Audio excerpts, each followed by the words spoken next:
যেমনটা আমি প্রত্যেকটা ভিডিওতে বলি যে টাকা জমানো ও সেটাকে ইনভেস্ট করা লং টার্মে ধনী হওয়ার সব থেকে সহজ উপায়। আর এই উপায়টা অবলম্বন করে যে কেউ নিজের লাইফে ধনী হয়ে উঠতে পারে। তাই ওই ভিডিওগুলিতে অনেক বাংলাদেশি ভাই কমেন্ট করে যে বাংলাদেশে তো stock market, index fund, mutual fund কোনো কিছুই নেই, বা আমরা এই বিষয়ে জানি না, তাই আমরা নিজেদের টাকাগুলিকে কোথায় ইনভেস্ট করব। তো বাংলাদেশি ভাইদের এই রিকোয়েস্টে আমি আজকের এই ভিডিওটা বানাচ্ছি, যেখানে আমরা জানবো যে আমরা বাংলাদেশ থেকে কোথায় এবং কিভাবে ইনভেস্ট করে নিজেদের টাকা দিয়ে আরো টাকা বানাতে পারি। তো আর বেশি কথা না বাড়িয়ে চলুন শুরু করা যাক। ইনভেস্টমেন্ট অর্থাৎ টাকা দিয়ে টাকা বানানোর কথা উঠলে আপনাকে সবার প্রথমে দেখতে হবে যে আপনি কেমন মানুষ, কারণ ইনভেস্টমেন্ট নির্ভর করে তিনটি ডিফারেন্ট ফ্যাক্টরের ওপর। নাম্বার 1 এজ, মানে আপনার বয়স কত। নাম্বার 2 রিস্ক টেকিং অ্যাবিলিটি, মানে আপনার রিস্ক নেওয়ার ক্ষমতা কেমন আছে। নাম্বার 3 এক্সপেক্টেড রিটার্ন, অর্থাৎ কতটা রিটার্ন আপনি আশা করছেন সেটা।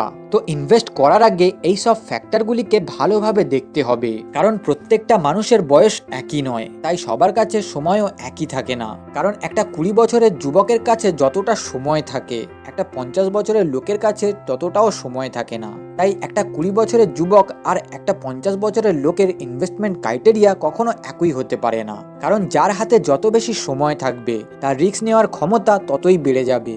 আর একটা কথা মনে রাখবেন, রিস্কের ওপরই রিটার্ন নির্ভর করে, অর্থাৎ যত বেশি রিস্ক নেবেন তত বেশি রিটার্ন পাবেন। তাই আমরা রিস্ক ও রিটার্নের দিকে খেয়াল রেখে এক এক করে প্রথমে সেফার, তারপর রিস্কি ইনভেস্টমেন্ট অপশনগুলিকে দেখে নেব।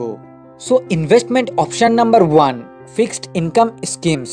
যে স্কিমগুলি থেকে প্রতি বছর আগে থেকে নির্ধারিত একটা নির্দিষ্ট রিটার্ন পাওয়া যায় তাকে ফিক্সড ইনকাম স্কিমস বলা হয়। বাংলাদেশে এই স্কিমগুলিতে ইনভেস্ট করা সব থেকে সেফ, অর্থাৎ এই স্কিমগুলিতে রিস্ক অনেক কম থাকে, তাই এখান থেকে পাওয়া রিটার্নও অনেক কম হয়। যেমন এগুলির রিটার্ন 7 থেকে 9% মধ্যে থাকে। তাই এই স্কিমগুলি তাদের জন্য যারা নিজের ক্যাপিটাল অর্থাৎ মূলধনকে সেফ রেখে সেখান থেকে অল্প কিছু রিটার্ন পেতে চায়। যেমন আপনার বয়স যদি 45 বছরের বেশি হয়ে থাকে তাহলে এই স্কিমগুলি আপনার জন্যই, কারণ প্রথমত এখন আপনার হাতে অনেক সময় কম আছে, আর তার সাথে আপনার ওপর অনেক দায়িত্বও এসে গেছে। তাই আপনার নিজের ও পরিবারের খরচাকে ভালোভাবে চালাতে গেলে প্রতি মাসে একটা ফিক্সড ইনকাম লাগবেই। তাই ফিক্সড ইনকাম স্কিমগুলি বয়স্ক লোকেদের জন্য সব থেকে ভালো। এবার বাংলাদেশের কয়েকটা ফিক্সড ইনকাম স্কিমের উদাহরণ দেখে নেওয়া যাক। National saving certificate, post office saving scheme, এগুলি বাংলাদেশের সরকারের দ্বারা প্রচালিত স্কিম। তাই এখান থেকে অল্প রিস্ক নিয়ে অ্যাট্রাকটিভ রিটার্ন পাওয়া যায়, সাথে ট্যাক্স বেনিফিটও পাওয়া যায়। এছাড়াও ফিক্সড ডিপোজিট রিসিপ্ট নামক এক ব্যাংক স্কিমও আছে, যেখান থেকে নির্দিষ্ট সময়ের ব্যবধানে ফিক্সড ইন্টারেস্ট পাওয়া যায়। এই এফডিআর সাধারণত দু ধরনের হয়, general FDR and special FDR. General FDR এ তুলনামূলকভাবে কম ইন্টারেস্ট পাওয়া যায়, কারণ এতে 6 মাস থেকে 3 বছরের মধ্যে যে কোনো সময় আপনি নিজের টাকা তুলতে পারবেন। কিন্তু স্পেশাল এফডিআর এর ক্ষেত্রে টাকা তোলার জন্য আপনাকে ম্যাচুরিটি ডেট পর্যন্ত অপেক্ষা করতে হবে। তাই জেনারেল এফডিআর এর তুলনায় স্পেশাল এফডিআর এ বেশি ইন্টারেস্ট পাওয়া যায়। তো এইসব ফিক্সড ইনকাম স্কিমগুলিতে ইনভেস্ট করতে কমপক্ষে 10,000 বাংলাদেশি টাকা লাগে। Investment option number 2 stock market. Stock market হলো এমন একটা জায়গা যেখান থেকে পাবলিকলি লিস্টেড কোম্পানিগুলির শেয়ার কেনাবেচা করা যায়। বিভিন্ন অনলাইন ব্রোকারের দ্বারা আপনারা বাংলাদেশ থেকে বাংলাদেশের কোম্পানিগুলিতে ইনভেস্ট করতে পারেন। Bangladesh securities and exchange commission, শর্টে বিএসইসি এর নিয়ম অনুযায়ী বাংলাদেশের শেয়ার মার্কেট চলে। বাংলাদেশের শেয়ার মার্কেটকে ভালোভাবে চালানোর জন্য বিএসইসি দুটি স্টক এক্সচেঞ্জকে নথিভুক্ত করেছে, যেখানে কোম্পানিগুলির লিস্টিং হয়। Number 1 Dhaka stock exchange, number 2 Chittagong stock exchange. এই এক্সচেঞ্জগুলির থ্রুতে আপনি অনলাইনে কোম্পানিগুলির শেয়ার কেনাবেচা করতে পারেন। বাংলাদেশ থেকে আপনি যেসব অনলাইন প্ল্যাটফর্মগুলিকে ইউজ করে শেয়ার কেনাবেচা করতে পারবেন সেই সব অনলাইন প্ল্যাটফর্মগুলির নাম হলো interactive broker, Saxo bank, Alpha trading ইত্যাদি। স্টক মার্কেট একটা রিস্কি ইনভেস্টমেন্ট, তাই এখানে যেমন বেশি রিস্ক আছে ঠিক তেমনই এখান থেকে রিটার্নও অনেক বেশি পাওয়া যায়। তাই যদি আপনি ঠিকঠাকভাবে রিসার্চ করে স্টক মার্কেটে ইনভেস্ট করেন তাহলে আপনি এখান থেকে খুব সহজেই বছরে 15 থেকে 20% রিটার্ন পেতে পারেন। আর যেহেতু এটা একটা রিস্কি ইনভেস্টমেন্ট, তাই আপনার বয়স যদি 30 বছরের মধ্যে হয়ে থাকে তাহলে এই ইনভেস্টমেন্ট অপশনটা আপনার জন্যই। কারণ যদি বাই চান্স আপনার টাকা ডুবেও যায় তাহলে সেটাকে রিকভার করার জন্য আপনার হাতে অনেক সময় থাকবে, যে সময়টা একটা বয়স্ক লোকের হাতে থাকবে না। সো স্টক মার্কেটে ইনভেস্ট করার আগে নিজের রিস্ক টেকিং ক্যাপাসিটিকে ভালোভাবে বুঝুন, তারপর ইনভেস্ট করুন। Investment option number 3, mutual fund. যাদের কাছে নিজের টাকাকে ম্যানেজ করার সময় থাকে না বা নলেজ থাকে না, তারা মিউচুয়াল ফান্ডের মাধ্যমে স্টক, বন্ড, ডিভেঞ্চার ইত্যাদি ইনভেস্টমেন্ট ইনস্ট্রুমেন্টগুলিতে ইনভেস্ট করতে পারে। কারণ মিউচুয়াল ফান্ডে একজন প্রফেশনাল ইনভেস্টমেন্ট এক্সপার্ট আমাদের হয়ে আমাদের টাকাকে ম্যানেজ করে, যার পরিবর্তে সে একটা ফিস চার্জ করে। তাই এখানে আপনার টাকা স্টক মার্কেটে ইনভেস্ট হলেও স্টক মার্কেটের থেকে রিস্ক অনেক কম থাকে, আর সাথে 12 থেকে 15% রিটার্নও খুব সহজেই পাওয়া যায়। বাংলাদেশে বিএসই এর নিয়ম মেনে মিউচুয়াল ফান্ডগুলি চলে।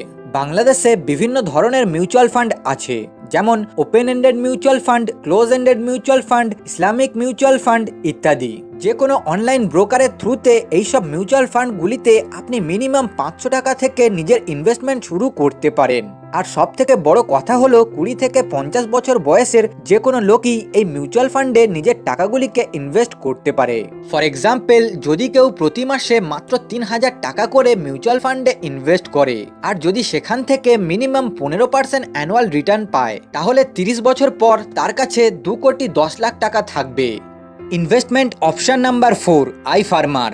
আইফার্মার এক ধরনের এগ্রিটেক স্টার্টআপ, যা আপনাকে এগ্রিকালচার ফার্মগুলিতে অর্থাৎ কৃষিজ সংস্থাগুলিতে ইনভেস্ট করতে সাহায্য করে এবং সেখান থেকে মুনাফা অর্জন করাতে সাহায্য করে। আপনি আইফার্মার নামক অনলাইন অ্যাপের মাধ্যমে এগ্রিকালচার ফার্মগুলিতে ইনভেস্ট করতে পারেন।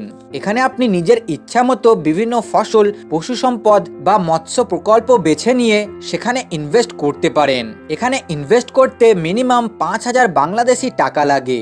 এখান থেকে আপনি বছরে 15 থেকে 25% রিটার্ন পেতে পারেন। এটা একটা স্লাইটলি রিস্কি ইনভেস্টমেন্ট অপশন, তাই ইনভেস্ট করার আগে অবশ্যই নিজে রিসার্চ করে নেবেন।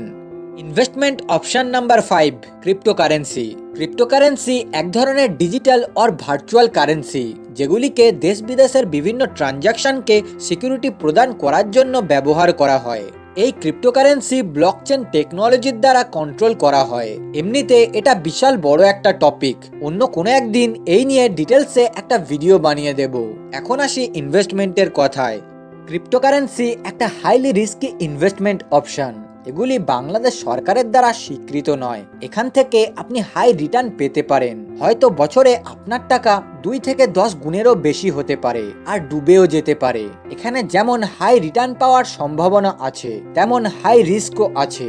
পৃথিবীর যে কোনো দেশ থেকে এই ক্রিপ্টোকারেন্সিতে ইনভেস্ট করা যায়, কারণ ক্রিপ্টোকারেন্সি হলো এক ধরনের ইন্টারন্যাশনাল ইনভেস্টমেন্ট অপশন।